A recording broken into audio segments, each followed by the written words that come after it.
Welcome to LIVEDAF, your online Daf Yomi Shiur. Shalom Aleichem, welcome back to today's Daf Yomi, which is Shabbos Daf Kuf Chav Dalad.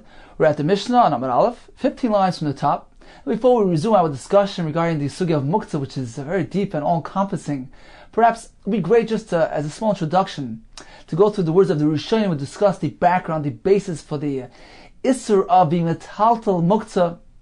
So we have the Ravid who tells us that it's based on the Gemara of Total Atu Hoitzah, that we're concerned that a person gets over-involved in moving around objects. Perhaps he's going to do the Melacha Hoitzah, carry out things into Shesarabim. The Rambam says there's a concern that he might be engaged in Malachos. If he moves items, he might do Malachos with them. This appears to be specifically directed at those kelim which are used for Malachos, for instance, a hammer. The Rambam also says that one's overall conduct on Shabbos is meant to be different than during the weekday. We learned earlier regarding Shabbos clothing, Shabbos food. Likewise, says the Rambam, regarding moving around objects, one's not meant to simply transport things, move things around.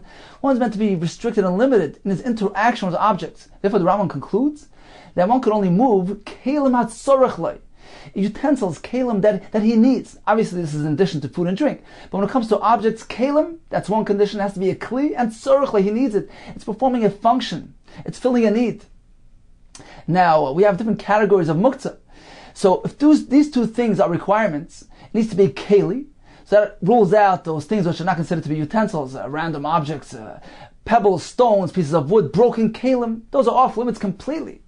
We have things that we discussed earlier, things which are fragile, which are delicate. Those are called muktzah machmas chisara and kiss, on account of the loss which one incurs by mishandling these things. They're designated for their malachos, not meant to be used for anything else. Those things can't be moved under any circumstances.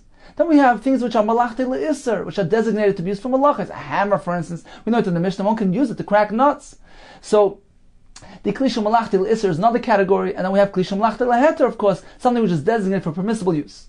Different categories, different halachos. Now, the loosely used term called muktzah, which is very widely applied, used in the world, is actually, there are many applications of muktzah, as we see different categories.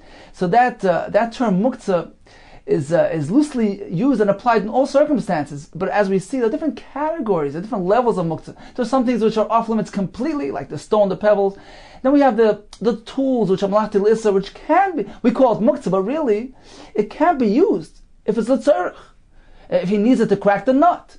So it's muktzah, but it's a different level of muktzah. But again, the point here is that the heter is to use it. Kelim hatzorech lei.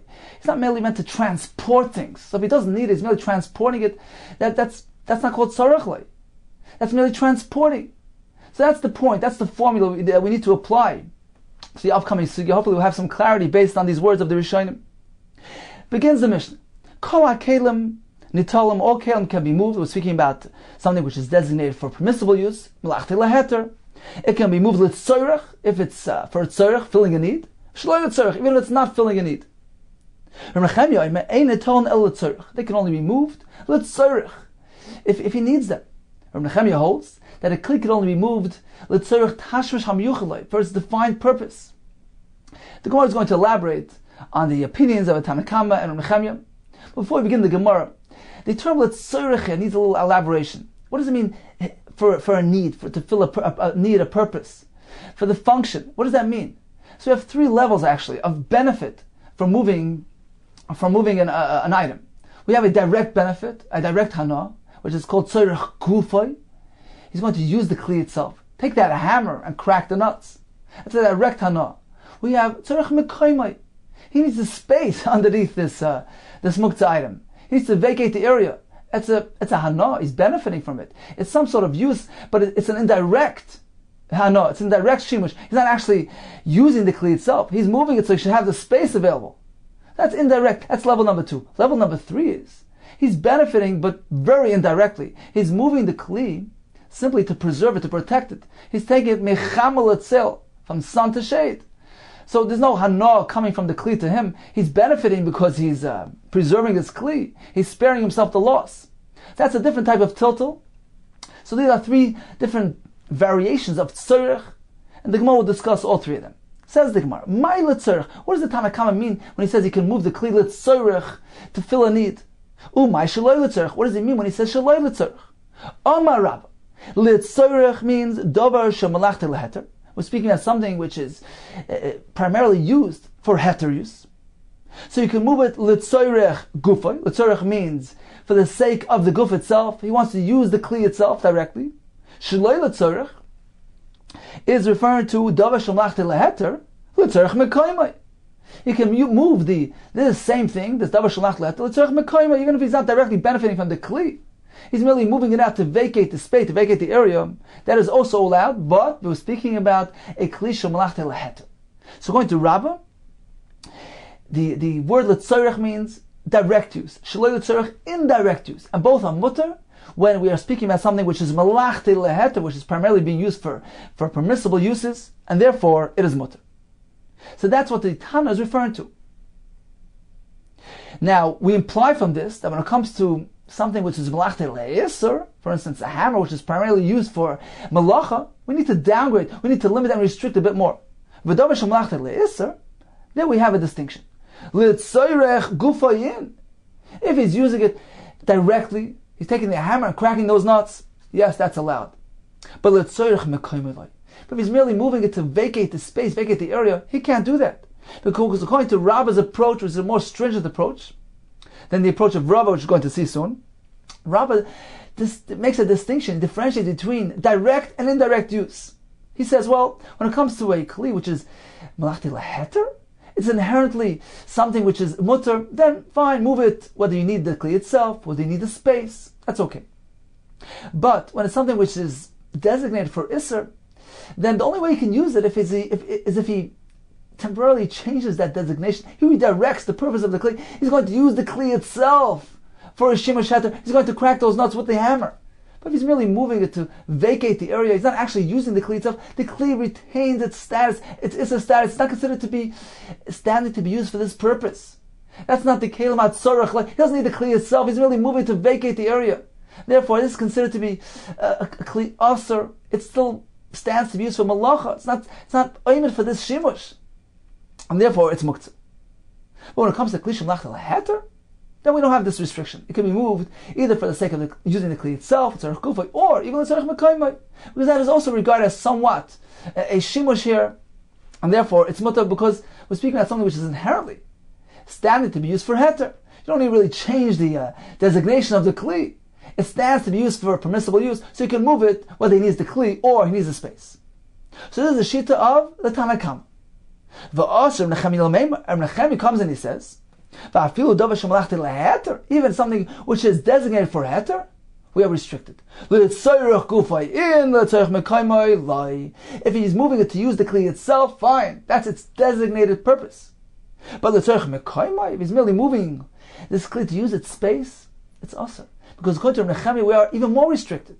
You can only move a kli l'tzorech the tashmish hamiyuchad loy. Even a spoon, a fork, you can only move it for the sake of its defined purpose, which means using the kli for its designated purpose. But if he's merely moving it to vacate the area, that's not called its designated purpose, and therefore it's us. So according to Rabbah, once again, we make that distinction between tzorech gufa and tzorech mekoymai, indirect and direct usages.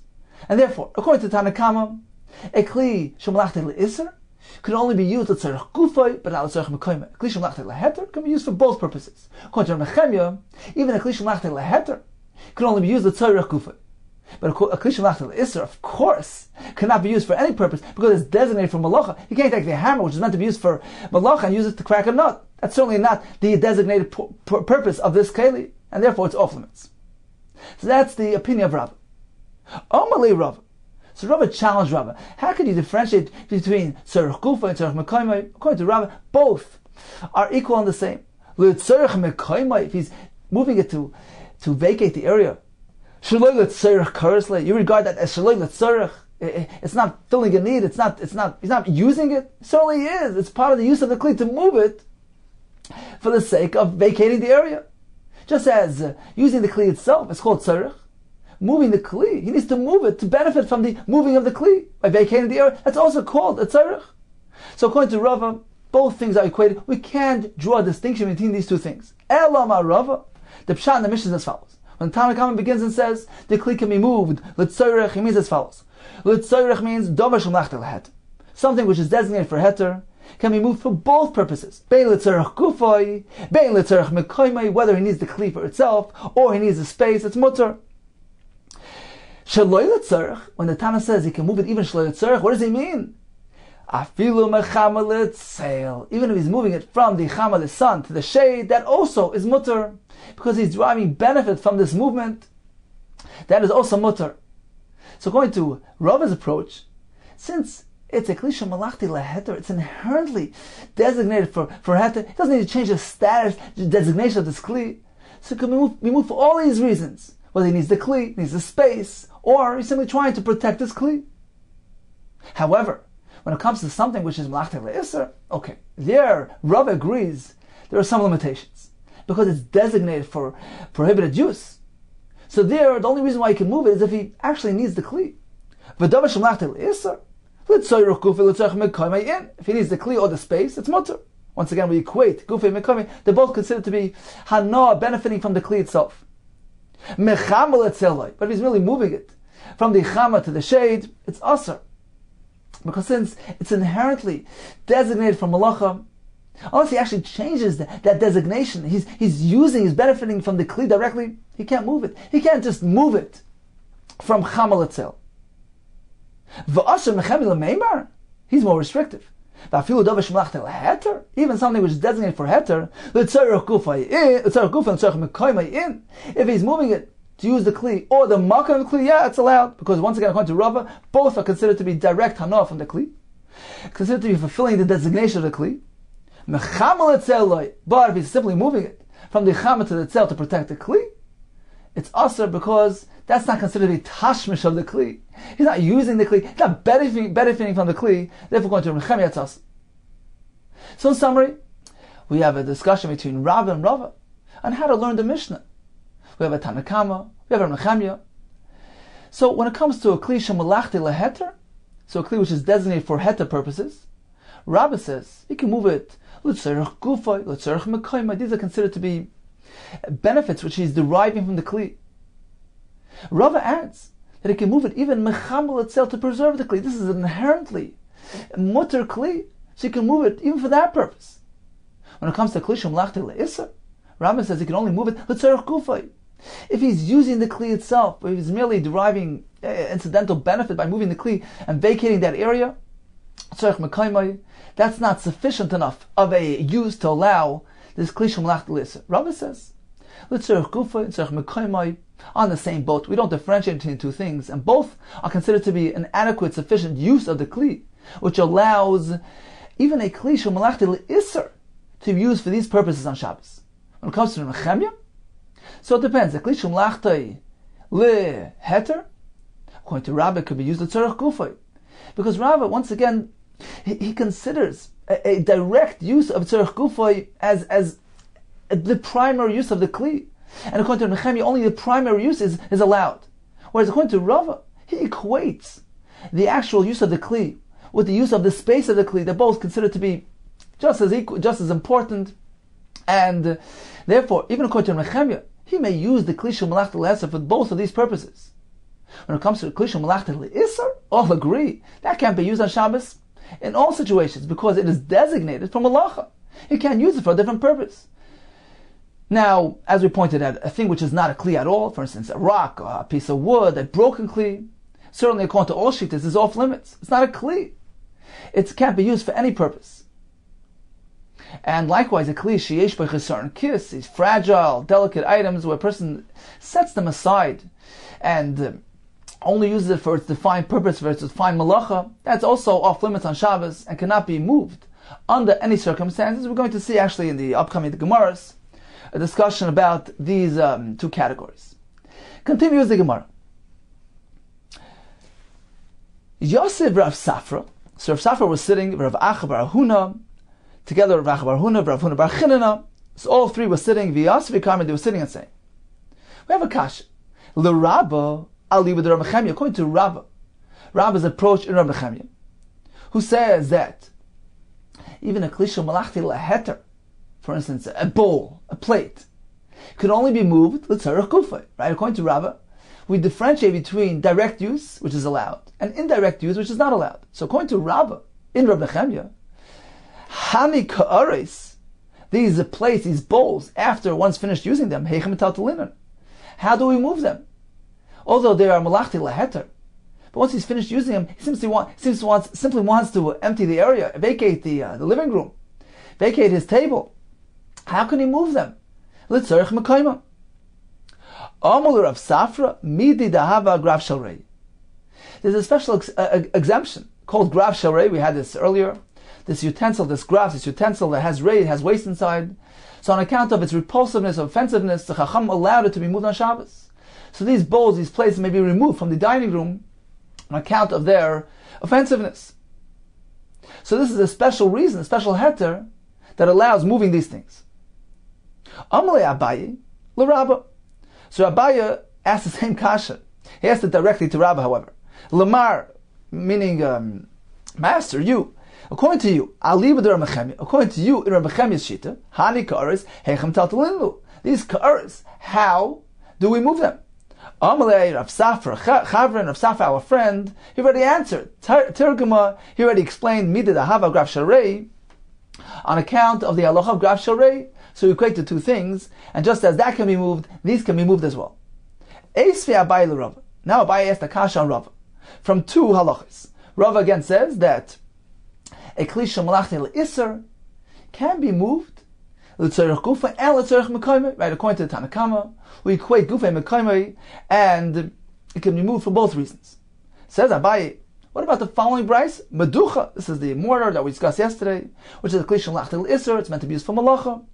The brayse says in Yesh Bashum, if there is garlic inside, metal noise, you can move it. If you love it, otherwise metal noise, you can't move it, even if he wants to sit on it. So why can you not move the mortar? So Abaye says, well, if we're speaking about if the halacha is I can only move the this mlachte le'isser kli for the sake of the gufoy, so perhaps here he has no intention of using l'tzarech gufoy, so it's aser. But according to you, that even l'tzarech mekayma it's mutter. So why in this case is it aser? So he said, we're speaking about mecham l'tzel. He doesn't need the space of the kli, he's simply moving it. He'd like to move it into the shade. In that case, it's aser, even according to me. That's not called benefiting from the chayfet itself, and therefore it's aser. Eisvi, another kasha v'shaven. This is back to the machlokes b'sham b'sil. They all agree. Shem kitzabel of basar. If he hacked his meat on the this ali, this thick cutting board, which is mlachti l'isser, because one usually crushes the grains on it, does a malacha, so it's considered to be something which is designated for isser. And all agree that if you already finished using it, cutting his meat, she'asal l'tadla, he cannot move it. Why can't he move it? Says Zimar Chanami here as well. We're speaking of macham l'tzeli. He's simply trying to move it into the shade. In which case it's asr, even according to Rava, because it's not tzarech gufay, it's not tzarech mekaymoy, and it's asr. Continues the Gemara. V'hadasnan. What about the following Mishnah? Ein soimchen es hakader bebakas. This is going to be a kasha on all shittas. It's going to be a kasha on Rava and on Rava. The Mishnah says ein soimchen es hakader bebakas. One cannot support a pot with a bekas, with this block of wood, which is intended to be used for fuel on Yom Tov, and therefore you can't use it for these other functions. Says, well, why not? V'habekas to be Yom Tov. Davar shemalachta leheteru. This bekas is something which is malachta leheter, designated for permissible use, and he cannot use it. He wants to support a pot with it, which is called tzarech gufay, right? Using the thing itself, and it sounds like certainly not the tzarech mekaymai. If he's simply looking to vacate the space, alma apparently davar shemalachta leheter, even something which is malachta leheter. Bein l'tzarech gufay, bein l'tzarech mekayim is aser. So it's aser if he's trying to use this thing, whether he's using the thing itself or its space.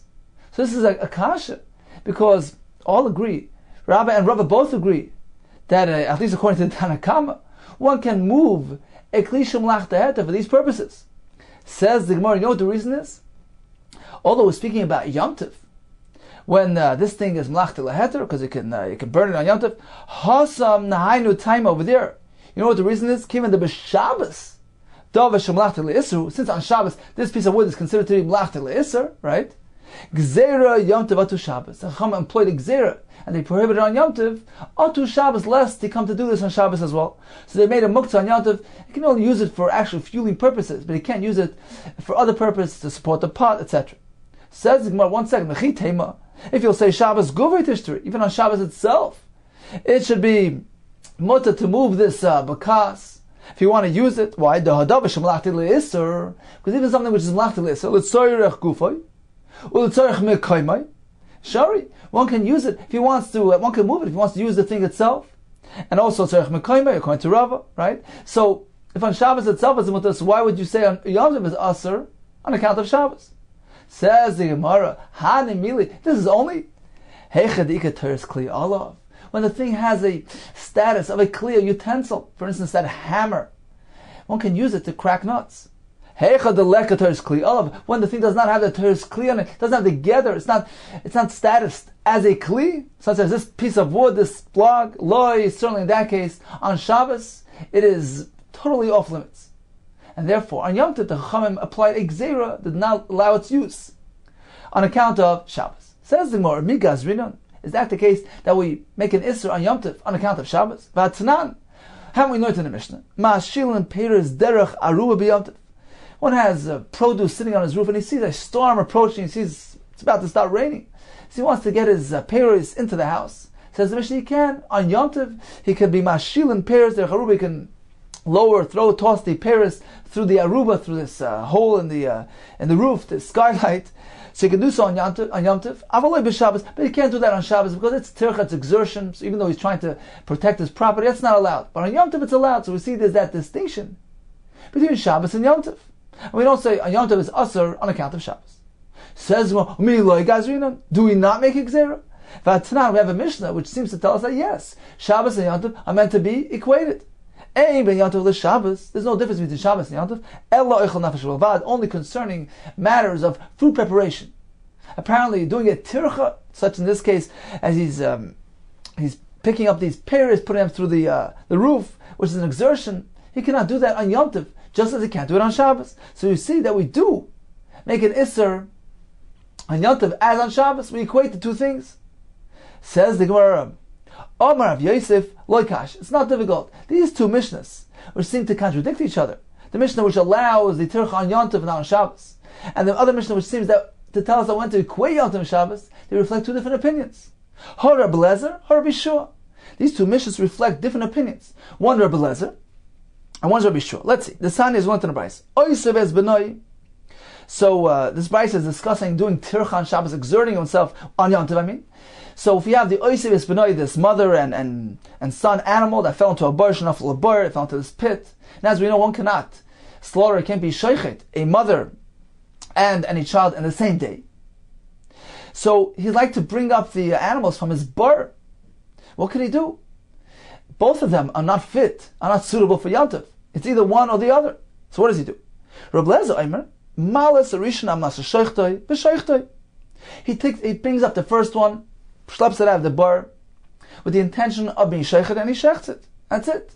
He can't go further. He can't take the second one and bring it up. Vasheni, regarding the second one, Oislei Parnasa B'Mkoimai, he provides it parnasa, sustenance, where it is, in its place, so it doesn't die. But he cannot do tircha, even for the sake of hefsid, to preserve his property, to spare himself from loss. Tircha, for the sake of hefsid on Yom Tov, is aser. So Rabbi Lezer is compatible with that Mishnah, which told us that there's no difference between Shabbos and Yom Tov, only regarding Eichel Nefesh. So that's the Shita of Rabbi Lezer. We don't differentiate. And therefore, Rabbi Lezer holds that on Yom Tov, one will not be able to do a tircha for the sake of preserving his property. He can't go ahead and take those peiros from his roof and transport them into the house. Because one cannot do tircha even to save himself from loss on Yom Tov. Yom Tov and Shabbos are regarded as equals in this matter. So that's the Shita of Rabbi Lezer. Rabbi Shoimer, yes, one can do a tircha to preserve his property, to prevent loss on Yom Tov. And Rabbi Shua is the Shita which told us Mashilim Peres Derech Haruba B'Yom Tov.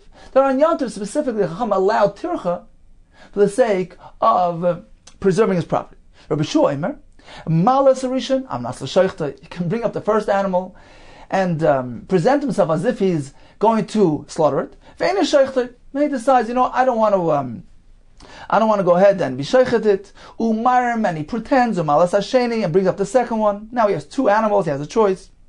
Ratza, Zeh sheichet if he wants, he shechs this one. Ratza, Zeh sheichet if he wants, he shechs the other one. So we see that Yeshua allows tircha on Yom Tov to save his property. So this is a teretz that one Mishnah, the Mishnah which allows doing tircha on Yom Tov, bringing those pairs derech haruba, is Rebbe Lezer. The Mishnah which says that generally there's no difference between Shabbos and Yom Tov is Rebbe Shua. Sorry, just the other way. The Mishnah which says you can go ahead and bring the pairs derech haruba on Yom Tov, meaning tircha is allowed for the sake of preserving one's property, is Rebbe Shua, who allows bringing up the second animal to spare oneself from hefsed on Yom Tov. Whereas the Mishnah which says we want to equate Shabbos and Yom Tov is Rebbe Lezer, who does not allow tircha even for the sake of preserving one's property, as we find here that he doesn't allow him to carry out the second animal from the bird because there's no use for it on Yom Tov. Says the Gemara, how do you know to compare these contexts? Dilma perhaps, Ad kan like Rebbe Lezer Hossam. It is only over there where Rebbe Lezer says that one cannot do tircha to bring up that second animal because there's an alternative. There's a clear choice here. LIVEDAF parnasa, because he can go ahead and sustain the animal right where he is. It's not necessarily going to bring a half-set here. But if there's no option of parnasa, for instance, for the sake of the payrates which are sitting on his roof, he needs to preserve them by bringing them through the aruba into the home. There's no other alternative. Perhaps over there it's different. It would allow exertion for the sake of preventing loss.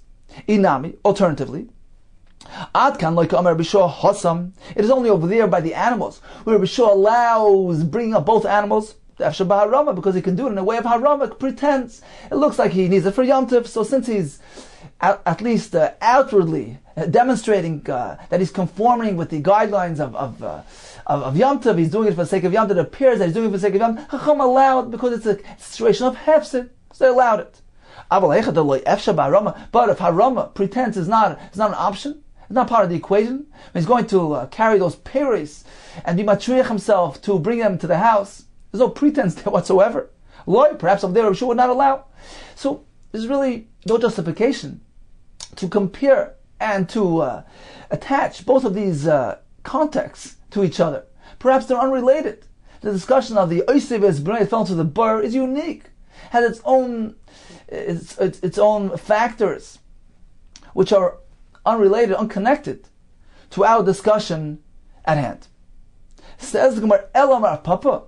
This is going back to the Kasha. We had a stira because we have a Mishnah which says, and on Yom Tov one may carry those pairs through his aruba to save them, to preserve them, but on Shabbos. So you see that difference between Yom Tov and Shabbos, as opposed to the other Mishnah which says, Ein be Yom Tov l'Shabbos elo eichel nefesh b'lvad.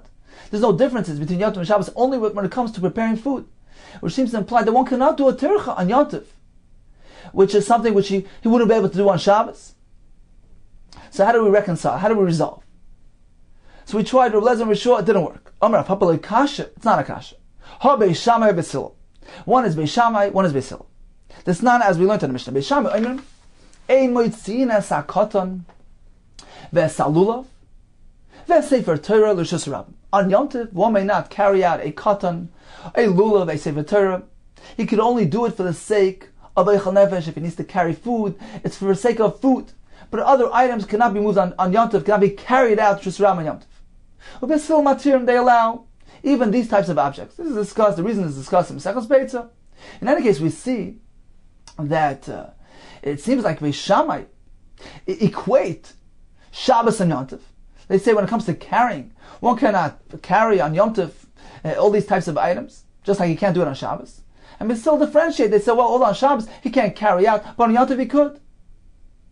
So, pertaining to our discussion, perhaps the Mishnah, which says that one can go ahead and carry those peiros into the home, is Beis Hillel Shita, who differentiate between Shabbos and Yom Tov. On Yom Tov he can do it, on Shabbos he can't. The other Mishnah which equates Shabbos and Yom Tov is Beis Shammai, who say that Shabbos and Yom Tov are meant to be equated. Says the Gemara, how could you compare the two things? Aim with the Shamas Lul Beis Shammai. When did you hear Beis Shammai who restricted?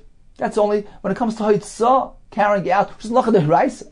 Tiltul Mishamas Lul, when it comes to moving items about, which is merely a tircha, or let's say when we discussed Muktzah, moving items, that's not the Hiraisa.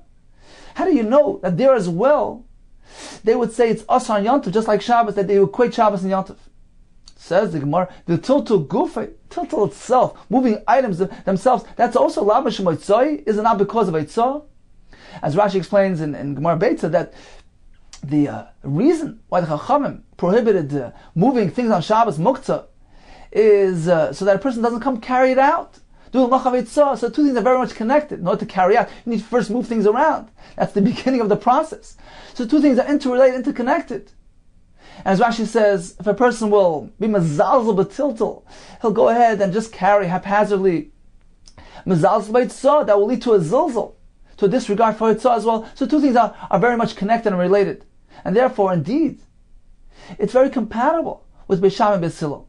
Beis Shammai, who are strict when it comes to yitzah, are going to be strict when it comes to tiltul and Yom Tov as well. And they will say, one cannot go carry those payers into the home, do tircha, even for the sake of preserving laws, for the sake of hefset. Whereas Beis Hillel, who are lenient when it comes to carrying out items haitzah, they will also be lenient when it comes to carrying those payers on Yom Tov and allow him to carry them into the homes, to send them through that aruba, to preserve his payers. So we have that resolution on the stira between the two mishnahs. The mishnah which is Machar Yom Tov is Beis Shammai. And likewise, he will not allow using that bakas, that block of wood, to support his pot, to support his doorway. On Yom Tov, just as it's Muktzah on Shabbos, on Yom Tov as well, he can't do it Gzeira. Yom Tov Atu Shabbos. Whereas Beis Hillel, who are more lenient, they will allow using that block of wood on Yom Tov. We find that they're more lenient on Yom Tov. One can transport the pyrrhus through the roof. One can carry out all these items on Yom Tov. They're more lenient when it comes to Yom Tov. They differentiate between Yom Tov and Shabbos, and therefore he can use that block of wood as well. So in summary, Yom Tov and Shabbos, according to Beis Shammai, they're meant to be equal. One can't be soymich b'bakas, support using that block of wood. The Mishnah which says Ein be Yom Tov l'Shabbos, there are no differences except for Eichel Nefesh, food preparation, is Beis Shammai. As we find Beis Shammai say that Haitzah, carrying out on Yom Tov, is Asur, unless it's for food purposes. Whereas Beis Hillel hold that Shabbos and Yom Tov are not necessarily equated with one another. And therefore, we understand the Mishnah which allows taking those peiros derech aruba to preserve them. As we find that Beis Hillel allow carrying all types of objects on Yom Tov, a cotton, a lulav, and a sefer type. Continues the Gemara. Va'af Rav Savel Ohad Rava. Let's go back to our discussion earlier between Rabba and Rava, where Rava equated Tzorech Gufay, the direct use of the Kli, and Tzorech Mekoymai, when he's moving it simply to vacate the area. Rava held that even a Kli Shemalachti L'Isser can be moved L'Tzorech Gufay and L'Tzorech Mekoymai. Says more Rav, also held like Rava. V'af Rav Savel Ohad Rava, to allow something which is Malachti L'Isser to be moved L'Tzorech Mekoymai. To Amar Rav, because Rav said, Mar, this is a shovel, which is meant to be used primarily for malacha. Shaloy Yiganev, if he's moving it simply to preserve it, to protect it from thieves, Zeo Tilta Shaloy L'Tzorech. That's called Shaloy L'Tzorech. Not for a need. It's not filling his need. It's not being Meshamishim, and therefore, V'asr. He can't move for that purpose. Now, let's make a diuk. Time Shaloy Yiganev. That's only because he's simply moving it to protect it from being stolen. But if he's moving it in order to use the kli itself, or even l'tzorech mekoymai, that would be mutter. Eini, says more, is that the case? That Rav holds that tzorech mekoymai is mutter? We have a story about Rav Kahana. Ikla labei Rav. Rav Kahana visited the home of Rav. V'aman, Rav said, Aisule shusa lekahana. Bring this net. So a net is a klisha malachti lisser. It's used for malacha. And he said, bring the shusa lekahana, right, referring to Rav Kahana, leisivalei, so that he can sit on it. Now, why did he need to add that description, that he can sit on it? Wasn't he coming to say, the davar shamlachte le'isser, that something which is meant to be used for isser can only be moved l'tzarech gufayin. It is only moved for the sake of using the kli, that he could sit on it, l'tzarech mekoymai loy, but not to use the space. So wasn't that what he was trying to teach them? Says the Gemara, no. Hachi Amru. This is what he told him. Shkulu shusam mekamakana. Take away the net from before kahana of kahana, meaning make space for him. So we see that tzarech mekayma is mutter. Alternatively, he actually told them to bring it. Now, why did he say bring it so he can sit on it? Because we're speaking about that it was in a place of chama, it was in a sunny area. So he wanted to avoid misconception. The onlooker would think that perhaps he's allowing moving this muktzah thing in order to protect it. That's why he's telling him to move it out of the sun. So therefore he needed to add that. He needed to say, well, go bring the net from the sun. Right? It was coming from the sun. He said, go bring it so the kahana should sit on it. He was trying to highlight, stress that the reason why it was mutter was because there was a function being filled there. There was a purpose. He was using the kli to sit on it. He wasn't merely trying to protect the kli by moving it out of the sunlight. But really, technically speaking, that wasn't a requirement. Even if the purpose of moving it was simply to make room for kahana, that also would be mutter. Continues the Gemara of Mari Baruchel. Havale he had he based adusa these mattresses b'shimsha, so they were in the sun, and that's certainly a klisha malachte leheter, right? Also, Kamei de Rava, as he came before Rava, he wanted to know what he can do to protect his mattresses to get them out of the sun. Now, Rav Mari Baruchel apparently held like Rava, that a klisha malachte leheter is also restricted. It can only be moved l'tzarech gufay or l'tzarech mekami, but not to protect the kli. So he came before Rava, who holds that actually he can move it for all purposes. Tzarech gufay, tzarech mekame, even mechama letzel. Right? So he came to ask Rava, what should I do? Amar lei, so Rava told him. So he came to ask him. He said, Amar lei, what should I do? Malu tulinu. What is the halacha regarding moving them? Can I move them out of the sunlight? Amar lei shari. He says, sure, you can move it. Because Rava held that he can move it even to protect the kli. So Rav Mari Baruchel responded, Isli achrina, but I have other ones. Meaning, I don't really need these mattresses, because he held you can only move it if he's actually using it, but not to protect it from sun. So Rava responded, okay, apparently you hold that you have to have a use here. They're suitable for guests. So move them out of the sun, because perhaps some guests will arrive, you'll need it for them. That is also a legitimate need. So he said, I have other ones for guests. I don't need these at all. Amar leis. Now Rava was sort of exasperated. He said, Golis adaitich. You've demonstrated that your opinion is the karabas virlich. That you hold like Rava, that one can only move something if it is for the sake of the kli itself, if he wants to use the kli, or for the sake of the space under the kli, but not merely to preserve the kli. If so, have no eitzah for you, have no solution. L'kuli al mashari. For everybody else, it's mutter to move it out of the sun. L'didach. But according to you, it's usher because you, Paskin, you hold like Rava. Amar Rab Abba, Amar B'chei Barashi, Amar Rav.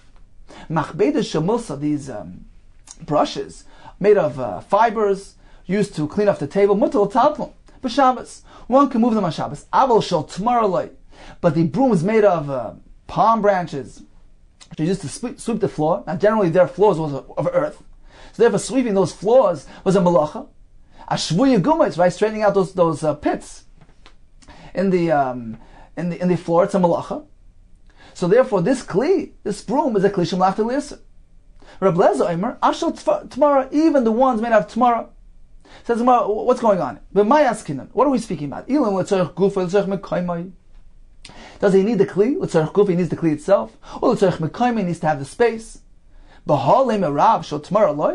In this case, Rav would say that he can't move that broom. Why? We just concluded, Rav was like Rava, that even something which is not l'isur can be moved, l'tzarech gufa, or l'tzarech mekayim. Ela mechama letzel. Apparently we're speaking about merely taking it out of the sun into the shade, in which case it's also.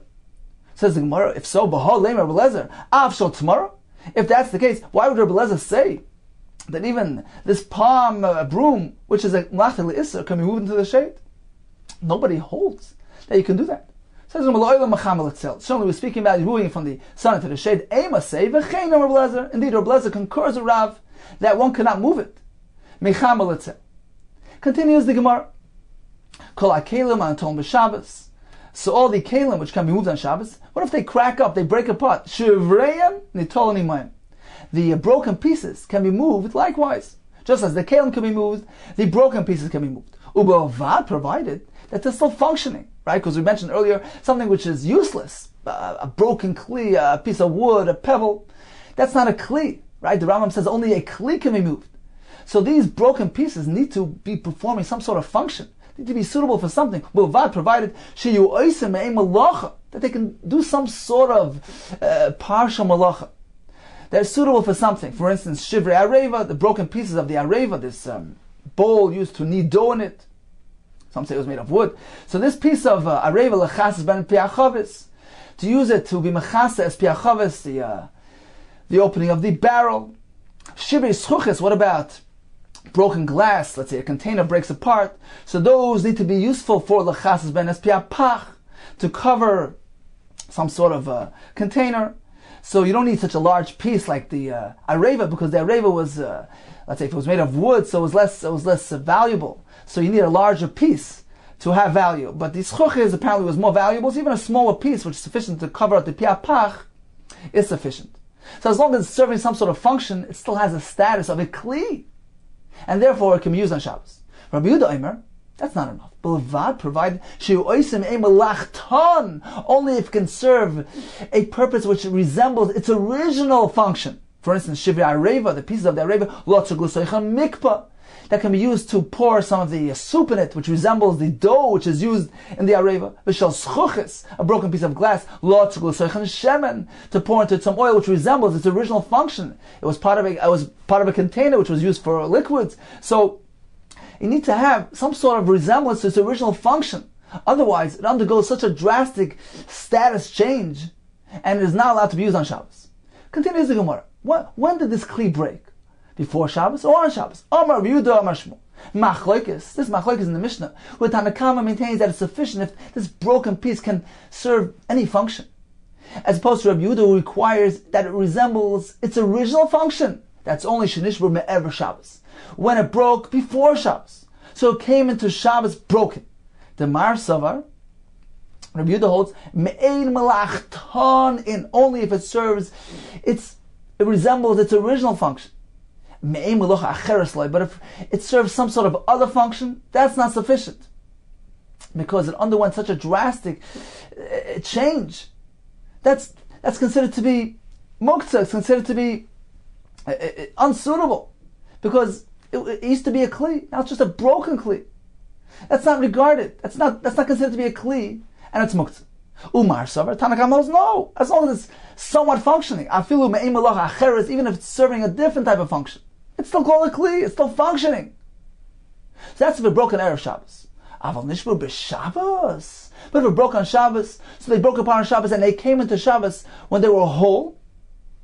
So since at the onset of Shabbos, it was part of a kli, all agree, divrei hakol, all agree, mutarin, these broken pieces are mutar, even if they're only performing some sort of function.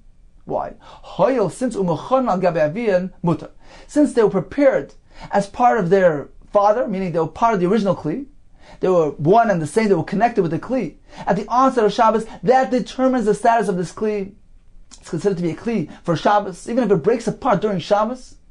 As long as it's somewhat still useful, that's enough, because it holds on to its full kli status, which it received at the onset of Shabbos. All agree to this. Says the Gemara, Moisiv Rav Zitroy.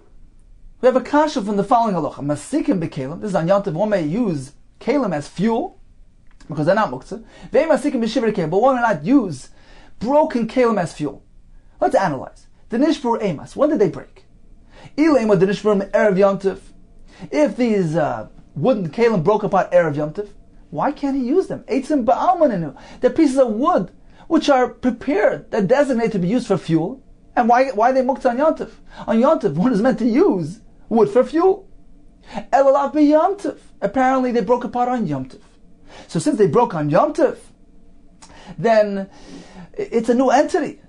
It entered Yontif as a kli, and now it broke apart. It's like a new creation. It's called noilad. It's a new phenomenon. This is considered to be muktzah. It's not considered to be paired and it doesn't stand to be used for Yontif, because at the onset of Yontif it wasn't broken. So we see clearly that even when something breaks apart on Yontif, it's considered to be off limits. It broke apart on Yom Tov. And it says, Masikim b'kelim, one can only use the kelim, whole kelim, Masikim b'shivri kelim, but one cannot light these broken kelim. So this is not consistent with what you just said, that when a kli walks into Yom Tov whole, even if it breaks apart on Yom Tov, it's mutter. Here we see clearly that, actually we were speaking about Shabbos before, here we see when it comes to Yom Tov, we don't say that. If it breaks apart on Yom Tov, it's muktzah. It's considered to be a new entity. Because it's not anymore serving its initial function, its initial purpose. It's a broken kli, although it's very much suitable for firewood. But it was part of a kli. And this piece of wood cannot serve in that capacity. So it's considered to be muktzah. Ella says the Gemara, we must switch things around. If we learned that statement, mentioned earlier from Fri Jul Shmuel, it was as follows. This is how we meant to learn it. This is how we learned it. This is machlokes in our Mishnah, whether the broken part needs to perform somewhat, and that's sufficient, or it needs to perform in the same capacity as it initially performed. That's only machlokes shenishma b'Shabbos, when those kelim broke apart on Shabbos. The Mar Saba Muchanu, Tanakama holds, it's still considered to be prepared for this function because it came into Shabbos as a kli, right? It wasn't muktzah, it was totally suitable, it was useful, it was a kli, right? Now that it broke apart, it still maintains its original kli status because it's still somewhat useful, even though it's performing in a different capacity, right? But it still has a function, still has a use, it's still considered to be a kli, it doesn't lose its status. Umar Saba Noiladu, Rabbi Yehuda holds, it's a new entity, it's born anew, it's Noilad, because it's not anymore serving its initial capacity. It was serving, Reva was serving to knead dough. Now this broken piece of wood is merely used as a cover for a chavis. It doesn't resemble its initial function. Therefore it's noilad. Aval mer, Shabbos, but that's only if it happened on Shabbos. But if it happened from before Shabbos, Divrei HaKol mutar, and all agree that it's mutar, even if it's serving in some capacity. Why? Since it was prepared for malacha before Shabbos. So since it was already standing to be used for those insignificant functions, it's not considered to be muktzah. That's only because it happened before Shabbos. So it came into Shabbos in that status. So it's considered to be a kli. But if this happened on Shabbos, this drastic change occurred on Shabbos, according to Rabbi Yehuda, it's considered like a new entity because at the onset of Shabbos, it was serving in a different capacity. Whereas the Tanakama maintains, as long as it's serving in some capacity, it's not considered to be a new entity. We don't regard it, we don't give it a new identity. It still retains its kli status. So in summary, regarding a kli that broke apart, and the broken part still can perform in some capacity, may malacha, although not in its initial capacity, but it still serves something for something. So if it broke apart during the weekday, all agree it's mutar because it entered Shabbos in that capacity, and therefore it's considered to be a kli. Whereas if it broke apart on Shabbos, we have machlekes. According to the Tanakama, it's mutar because it still retains its kli status. According to Rabbi Yehuda, it's aser. We need to have that it should perform a shimush which resembles its initial function. Otherwise, it's considered to be noilad. It's a new entity. It came into Shabbos doing one thing, and now it's doing something else. Therefore, it's aser. Continues the Gemara. We're going to have a three-way stira. Tani Chada, we have one brayso which says Masikim b'kelim. On Yom Tov, one may light these kelim, use them as fuel. They Masikim b'shivri kelim, but he can't do so with broken kelim. V'tanidach, we have another brayso which says Kishem shemasikim b'kelim. Just as we can use kelim, kach Masikim b'shivri kelim, we can use broken parts as well. V'tanidach, we have then a third brayso which says Ei Masikim loy b'kelim v'loy b'shivri kelim. One cannot use whole kelim or broken kelim. We have a three-way contradiction. Says the more very simple. There are three shittas. Rabbi Yehuda, the first brayso which says you can use kelim but not broken kelim, is Rabbi Yehuda, who says that something which was created anew on Yom Tov is aser. This broken kli is considered to be noilad, therefore it's muktzah. Reb Shimon, the brayso which says that he can use broken kelim, is Reb Shimon who holds this type of transition is not considered to be noilad, it's not considered to be a new creation, it's not muktzah.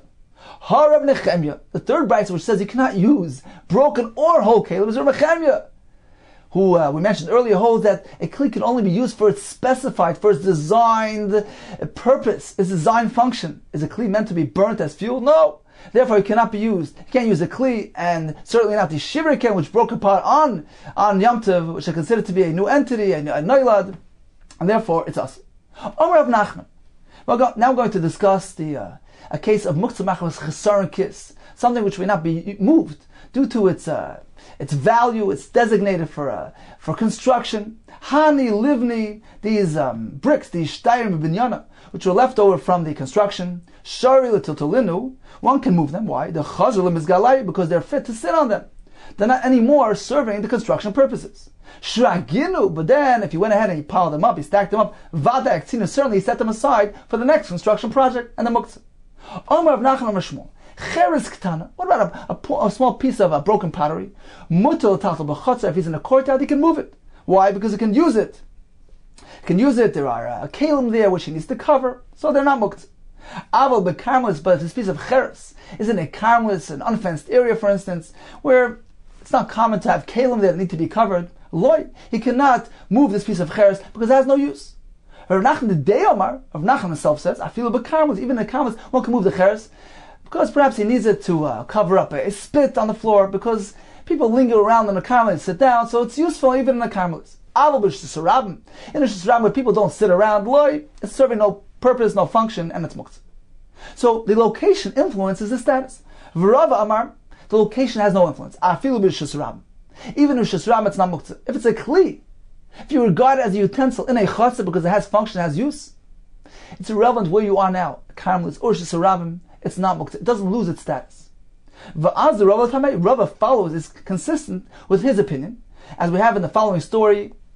The Rava is walking in this street in Mechayza. It vasoi mesane tina.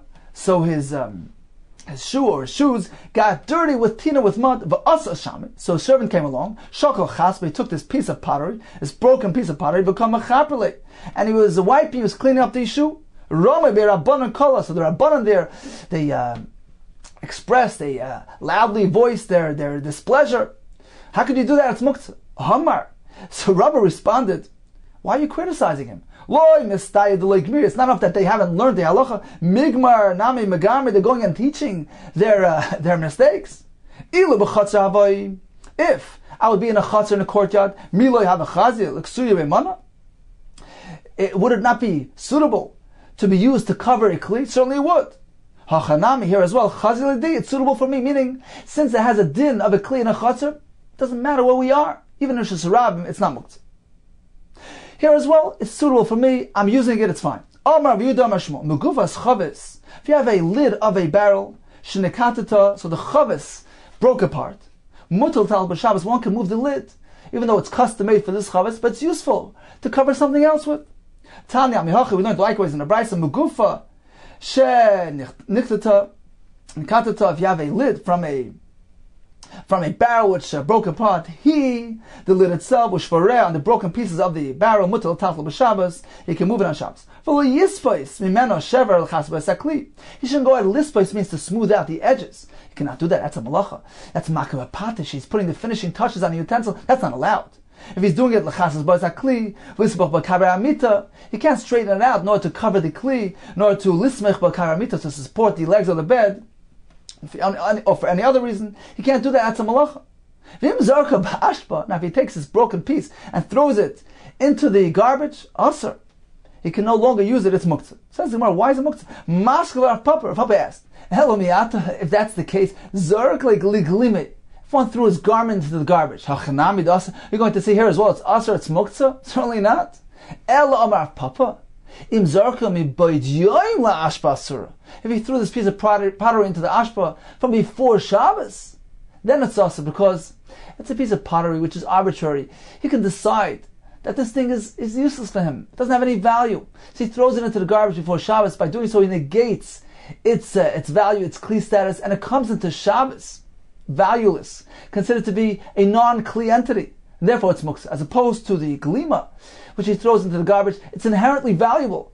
So by throwing it into the ashpa, he does not reduce it, it does not negate its kli value. Okay, time for a brief review of today's daf. We began with the machlokes between Rabba and Rava regarding muktzah. According to Rabba, we split. We make that distinction between tzorech gufay, the direct use of the kli itself, and tzorech mekaymi, merely moving it for its space.